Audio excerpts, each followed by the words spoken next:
నీ జీవితంలో ఇప్పుడు ఏం జరుగుతున్నాయో అవి ప్రస్తుతానికి నీకేం అర్థం కాకపోవచ్చు. You may not understand why you are going through what you are going through right now. ఇప్పుడు నువ్వు వేటి గుండా వెళ్తున్నావో అవి ఎందుకు నీకు జరుగుతున్నాయి నీకు అర్థం కాకపోయి ఉండొచ్చు. ఇంత ఇబ్బందికరమైన పరిస్థితుల్లో ఎందుకు పెట్టావయ్యా నన్ను? ఎంతకాలం నన్ను కష్టాల సంద్రంలో విడిచిపెట్టేస్తావు? నన్ను అలా ఊపిరి తీసుకొని ఇవ్వచ్చు కదా దేవా, నాకు ఇష్టం లేని పరిస్థితులు ఎందుకు నా జీవితంలో అలౌ చేస్తున్నావు అని బహుశా ఎస్తేరు మనసులో చాలా ప్రశ్నలు ఉండుండొచ్చు. కానీ బట్ ద మాస్టర్ మైండ్, సృష్టికర్త అయిన దేవుడు, ఆయనకు ఒక మాస్టర్ ప్లాన్ ఉందండి ఎస్తేరు జీవితం పట్ల. Hallelujah. And do you know dear sister that God has a master plan for your life too. నీ జీవితం పట్ల కూడా దేవునికి ఒక గొప్ప అద్భుతమైన ప్రణాళిక ఉంది, అది నీకు తెలీదు.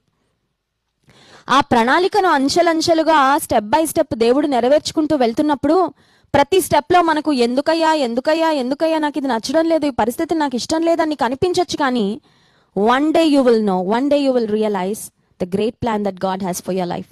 ఒకసారి ఈ ప్రయాణం అంతా దాటి వెళ్ళిపోయిన తర్వాత, ఈ స్థితిగతులన్నీ దాటి వెళ్ళిన తర్వాత నీకు ఒక రోజు అర్థమవుతుంది ఏమనంటే, ఓహో, దేవుడు ఈ ప్రాంతానికి, ఈ స్థితికి, ఈ పొజిషన్కి నన్ను నడిపించడానికా ఇటువంటి సందర్భాల గుండా, ఇటువంటి పరిస్థితుల గుండా నన్ను నడిపించాడని ఒకరోజు నీకు అర్థమవుతుంది. కానీ పరిస్థితులు జరుగుతున్నప్పుడు బహుశా నీకు అర్థం కాకపోవచ్చు. But please don't question God's decisions. దేవుడు నీ జీవితంలో ఏం చేస్తున్నాడో వాటిని ప్రశ్నించొద్దు, వాటిని రెసిస్ట్ చేయొద్దు.